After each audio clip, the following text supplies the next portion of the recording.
Hello, Revere, and welcome to our Revere Veterans and Community Show. And I have two great veterans here, both from the War of Vietnam. I'll introduce you. The one on my immediate left here is Kevin Fallis. Correct. And the one next to him is Don Parker. Don, we're going to start with you, but first we start with you. I want to thank your dad for his service in World War II as a World War II veteran. And people don't know that, but his father went down with the U.S. Oklahoma. So you can start off on our trip to Washington because that's why we're really here for. Very basically, the Greater Lynn Senior Service Center last year put a trip on for veterans to Washington. Because of the response that they got from the veterans that went, they're looking to do it again, possibly. We're here to invite the Revere veterans that are interested in going in 2018 to contact us. Contact me via donpower18 at Hotmail. That's my email address. Give me your name, address, and phone number, and if you're interested, as we go along, I'll send you out a newsletter. Very good, Don. Very basically, we are preparing or trying to put together a 4-day trip, leaving a night at 6 o'clock, arriving in Washington around 4 o'clock in the morning, having everybody check in, get their beds, and then sleep till about 11 o'clock, and then get you up for the first days of activities, which will be doing the Washington Memorial, the Vietnam Memorial, World War II, Korea, World War I, even the Marine Corps Memorial. Right, the Iwo Jima Memorial. Yeah, and the Iwo Jima Memorial. And pay dedications to those. And then after that, out to Arlington to the Tomb of the Unknown Soldier and President Kennedy's grave. Right. The next day, we want me to go on? No, I want to introduce Kevin. Okay, got Kevin in here. Fellas, thank you for your, by the way, thank you for your service. Thank you and for Don, your, thank you for your service thank you. as a Thank you. Vietnam veteran. Thank you for your service as a World War II veteran. Thank you. My name is Kevin John Fallis. I'm the past commander of the DAV chapter in Lynn, as well as Post 30 East Boston. I came up with this idea with Don Parker, being a captain in the 1st Cavalry. My father was a World War II veteran, so my idea was to carry on the tradition to have respect for World War II veterans and all veterans. I addressed this with Don Parker to the committee of GLIS 2 years ago. We came up with the idea of staying at Andrews Air Force Base for the hotel to save money and everything else. I also drove Greyhound buses for a living, so I came up with the idea of the slogan, "To roll to Washington, D.C. by bus." You people had a nice time. Right, and I was one of the people that went to Washington, which I would like to elaborate a little bit later. Back in 2004, the city of Lynn came up with the idea of sending veterans to Washington, D.C. because that was a dedication of the World War II Memorial.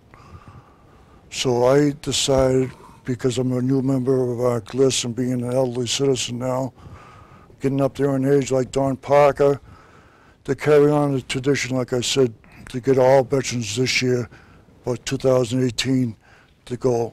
There was a lot of veterans that were excluded because not enough funds were raised.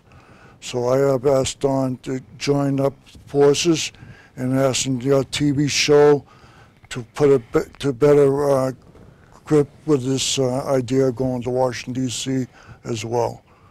Kevin, excuse me, sir.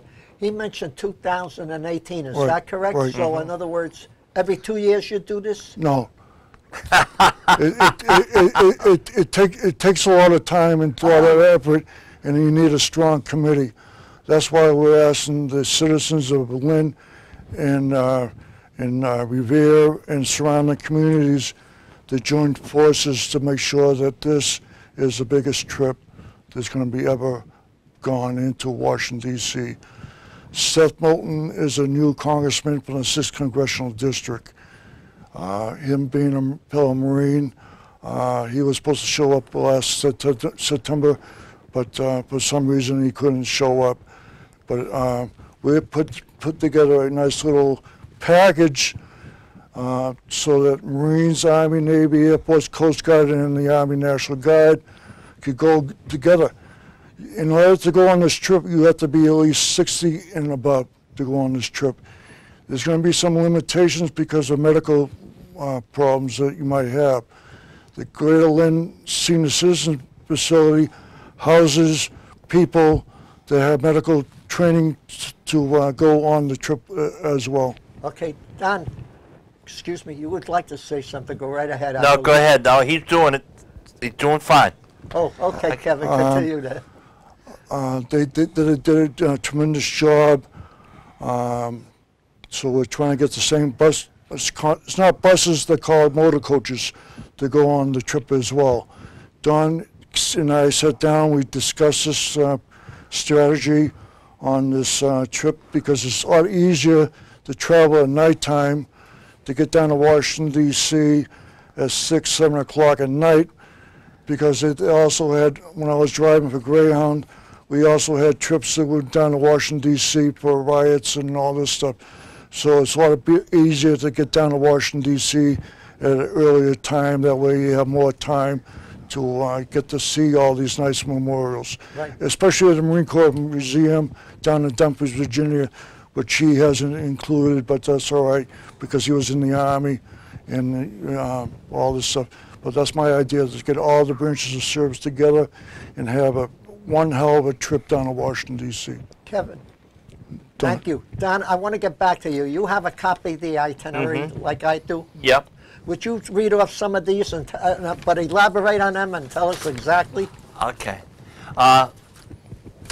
The proposed itinerary is to meet at the Gliss Center in Lynn, 5:30 at night. And they give us the address if you know. 8 Silsbee Street in Lynn. That's Gliss. What's the name? 8 Silsbee. S-I-L-S-B-E-E. Oh, Silsbee Street. Okay, thank you. Board the buses around 6 o'clock. There will be 3 stops going down to D.C. The bus driver has to stop every 3 hours, isn't it? So there'll be 3 stops on the way down. That's a 9-hour trip? 10 hours. 10 hours? Yes. Yeah. Wow. You didn't know it? No, I fell asleep. Okay, there it goes. That's what we want. We want, on this nighttime, going down at night, we'd like you all to sleep. And then get up at the rest stops and do your thing or grab a coffee or whatever. But there'll be 3 stops. One out on the Massachusetts-Connecticut line, right? One down in Jersey on the Turnpike. Right. And another one once you get into Delaware or in that area. Right. I'm not sure. I'm trying to coordinate my thoughts with the Marine and the bus driver. But very basically get to Andrews Air Force Base, which we will be staying at, around 4 o'clock in the morning. Let you all go in, get in your quarters, relax, go to sleep, get you up about 10, 10:30, 11 o'clock, have a brunch, and then go out and do the memorials in the afternoon. And then go to Arlington later in the afternoon, and then come back, and everybody relax, go to sleep, have your meal, do whatever you want. The next day the buses come get us at about 8:30. We do the White House. If we have the numbers that we would like to have, half the group would do the White House in the morning, while the other half does the nation's capital.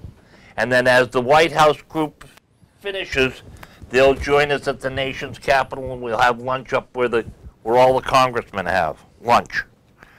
Then go back, and we just reverse. The group that did the White House will do this nation capital, and the nation capital group will do the White House. After that, which will be a pretty strenuous situation, we go back to Andrews and tour the Air Force One. Then back to the quarters around 5:30 to have dinner and retire for the evening. The next morning, get you all up about 7:30. Buses will come about 9 o'clock to get us. We will ask you to pack and get your bags ready to go for the bus when it comes back in the afternoon to get us. But when the bus comes, will drop us off at the Smithsonian Institute. Now, if you don't know where the Smithsonian is, it's on the quadrangle. And you can either do the Smithsonian, you can do the Lincoln, Washington, Jefferson, and Memorials, or you can take the bus, little bus tours that they have in Washington. So you all have something to do and relax. The day for you to do what you want to do in Washington without a bump. Then we'd go back. The buses will come get us at 5 o'clock, take us back to Andrews, have supper, leaves Andrews at 7 o'clock, and arrive back in Lynn 6 o'clock in the morning, next morning, with the same 3 stops on the way back. I know, I was part of that group. Was it hectic for you? Not at all. Okay. Not at all. As well as this with another day added into the package, gives the veterans and gives the people that go, the veterans that go, an opportunity to do what they want to do. Right. You would like to contact the veterans from Revere to go there, correct? Yeah. If they do want to go, are you going to send? Who do they contact? They contact me through my email. Right. And what is that email? DonPar18@Hotmail. And that's DONPAR18@Hotmail. Any golfer out there should figure out why I came up with that for an email address. Don, my first name, Par, my last name, but also what you try to shoot at golf, 18 holes in golf. But contact me. Don, just for 1 minute, excuse me, sir. Did you want to add something yes. to it? Some of the veterans also had their companions or the wives that went on the trip. That's a judgment call.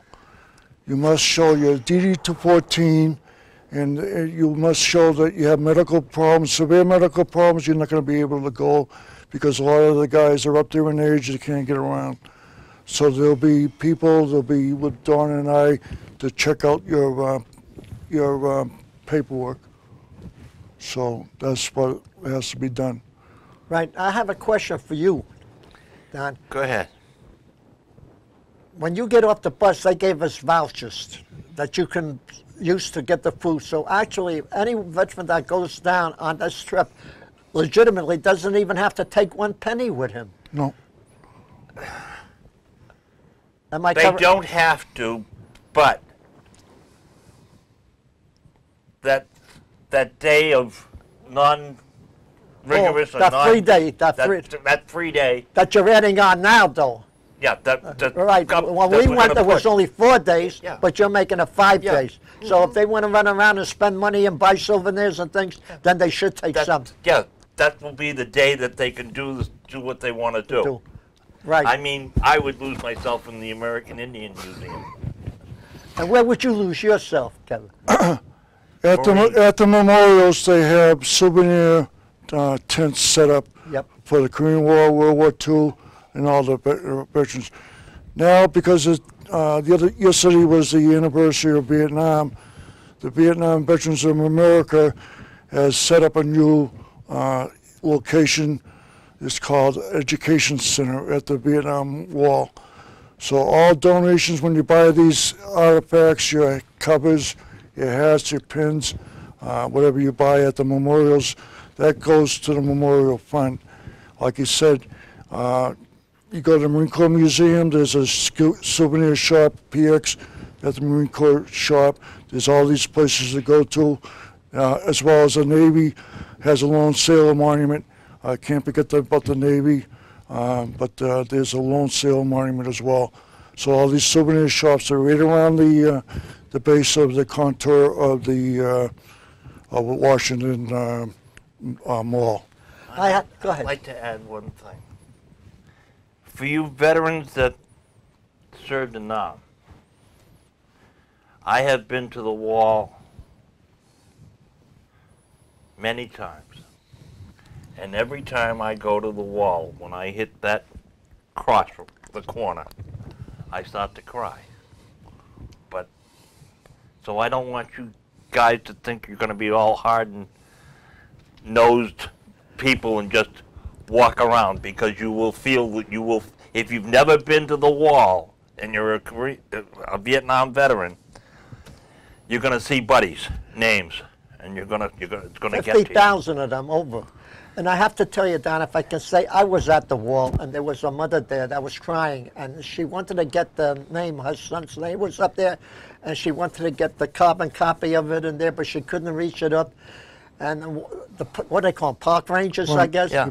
He came over to her, and he asked her if he could help her, and she says, my son is up there. And when I asked her, how old was your son? She said, only 18. So there's, the youngest one there, I believe, is about 12 or 13. And the oldest one, I guess, was in the 60s there, Don. But it's sad, you're really right. Yeah.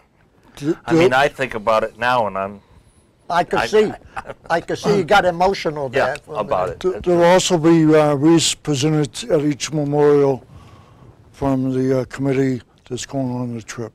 Yeah. So each person from each era of the Vietnam was not a war, was a police action, so we call it an era. Korean War was an era. World War II was a war. So we're hoping to get a lot of donations from Walmart and all the businesses. If people want to do it, and we cannot leave out the Gold Star mothers and the Gold Star wives. So if they want to be part of this trip, they have to come to us. We cannot leave them out. And they have to contact Don. Please. Right. Yep. Give Please. me that one more Please. thing. My email address is, again, donpar18@hotmail, and it's on the screen now. Please feel free. Contact me if you even have a question. I'll try to answer your questions and get back to you as quickly as I possibly can. Right. Now, let me ask you, gentlemen, if I may, because the World War II veterans are disappearing at a rapid rate now. In other words, when you pick them, you pick them first and then the Koreans? Is that how it goes? Come forward. And then Vietnam? Yeah, but I hope, and my fervent desire is that we leave no one. So anyone can register? Everyone can register, everyone can go. And that's even you veterans from Desert Storm. Right. So and Iraqi freedom. And Afghan. Yeah. Okay. And Iraqi freedom. In other words, a veteran. A veteran is a veteran is a veteran. Right. Okay? As long as you're 60 years old or over. That's the, yeah. That's his thought. That's the GLIS's. That's where GLIS comes in. That's where GLIS comes in. Senior Citizen Center Services. Okay. And that's By the way, that's where they draw the line. talking about the Greater Lynn, if I may ask you, Go ahead. Senior Service, there's a lady there that you mentioned her name to me, the one that runs this. Stacy? Stacy. Stacy Minicello. Yeah. Her father was a Korean War veteran. She's a dedicated daughter of a veteran, and Losing him get brownie points. I can't really say brownie points because I never eat brownies, and I can't say that because it's a sexist remark. But she knows how I feel about veterans, and Dawn feels about veterans, and that's why we have to say wives or anybody that wants to go, or a companion. You have to use a companion because of sexual behavior or whatever, which some of the politicians are now allowing that movement to get involved. So that's why we have to open up to if there are people in that category, we cannot exclude them as well. Excuse me, when you mention veterans, it doesn't make any difference whether they're male or female, as long as they're a veteran. They're a veteran. Right. That's very good. Okay? A veteran is a veteran is a veteran. There are ladies now going into combat. It's about Okay. it's about time. If they want to be women's rights like Hillary Clinton, we can talk about politics. I strongly believe we all are considered veterans no matter whatever time you served. I got to tell you, I was down there, like I said, it was an honor to go. We went for 4 days, but when I saw the Korean War Memorial, that to me looked like one of the best memorials, I mean, that was made there. I went to the World War II Memorial, which is fairly brand new. Out of this world. I mean, every World War II veteran who served in World War II should go down there and see that. Everyone who served in Korea should go down and see the Korean and Vietnam, etc., etc., etc. Even the Iwo Jima, the Marines putting up the flag of Mount Suribachi. Beautiful sculpture there done by the veterans out there, and we enjoyed it. The saddest part was the one at the John F. Kennedy Memorial, with that eternal flame still burns every time you go down there. I'm glad you mentioned that, Mr. Morris. Like I said, the Vietnam Veterans of America are now planned with the Desert Storm veterans to get their own memorial. All right? All these memorials are not given to the government by the government. It's all raised by donations. All right? If I could speak about the American Legion. Go right ahead. Because I'm a proud member of the Legion as well as also Sons Legion past vice commander. The American Legion saw that the Parks Administration in Washington, D.C. Had the World War I memorial buried in the area of all these memorials. And if it wasn't for the American Legion, the AMVETS, and all these organizations, they had the park people rebuild the monument for the World War I. I'm also a grandson of a World War I Navy person. So my heart is out there for all veterans. And also, but right now my son is serving down in Guantanamo Bay with the Massachusetts National Guard. So I come from a strong family of veterans. So would you do me a favor then? Sure. Relay our thank you to your son from the city of Revere and all the veterans of Revere. Would you do that for us? Yes. Thank you. Thank you. We would love to have you. I would like to say one thing, if I may, and this has nothing to do with the trip to Washington, but we have a place at the Veteran Service here. They asked me, Colonel Moody, I don't know if you people know him, he does the Operation Troop Support where they send the package for them. They're looking for dog treats for the dogs that go with the service people there in Afghanistan and sniff out the bombs. And I know it doesn't sound right, but the dogs do sacrifice their lives because if they step on one of those mines, they're gone. So the colonel asked if people would like to donate dog treats for the dogs. They can drop it off at the Revere Veteran Service on Broadway here in Revere. And I'm sure if they have it in Lynn, they would be glad to drop it off in Lynn somewhere. If a person wants to donate something to the veterans in Lynn, where would he donate it to? Down on right on Franklin Street, there's a Veteran Service building. Yeah, Veteran Service on 118. Right. Mike Sweeney is the veterans agent and all this. And he's in City Hall. He's like my buddy Nicky Boy. Right. Hey, Nicky Boy, I salute you. And Bill Chisholm, if I ever see you on the streets. By the way, you're the one that came up with me. Kevin, we got about 3 minutes left, so I'm going to give you each a minute, Don. You take a minute to wrap up whatever you want to say. Go, be my guest. Again, this is a proposed trip by Gliss to Washington.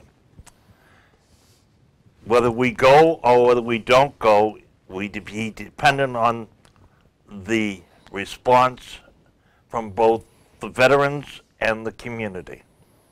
And I hope it goes over favorable, and I'd like to see it come off. But if it doesn't, it doesn't.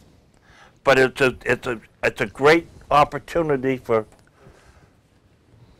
veterans to have one shot at some comradeship with other veterans And I'm sure there's going to be war stories exchanged and that. We did. And that there always is. And I have some, but we'll save that for another day. Right, and I hope every TV station in every town around the area here invites you people like we did over here to come on and speak to the veterans. Would like to do it. And I know. Go ahead, Kevin. It's be nice, but like I said, we're looking for all veterans in the surrounding community to recognize that veterans are number one. The veterans are number one to me, and everything else. Kevin, excuse me, real quick. I noticed on your hat here, it says LST 325 crew. Could you tell me what that really means? Back in World War II, Dwight Eisenhower needed ships, they're not boats, they're ships, to use to transport the Army personnel, Marines, vehicles, tanks, and all that stuff. LST stands for Landing Support Tanks and Infantry. My father, my godfather served together. They started out in the Navy. They went to Newport, Rhode Island. They joined in the buddy system like I did. They served on LSTs. They were gunner's mates. I am now a proud honorary life member of LST 325. It's the only floating museum down here in Evansville, Indiana. I was there a couple times this past year, as well as November. I'm a crew member. I'm a Chief Petty Officer crew member. So every time I go out there, I do something remembering my father, my godfather. Right, so I want to thank you two gentlemen for taking the time out to come here. God bless you both, and thank you for taking the time out. Thank you for inviting us. It was my honor to have you here. Our honor, I should say. Thank you. But I want to thank the people of Revere for listening. But most of all, I want to thank our troops here and abroad who are serving our great country, the United States of America. And also, God bless our great nation. Mm-hmm. And make sure you keep the pledge in the schools. Do not take it out. And have respect for our American flag. Thank you. Thank you. Thank you.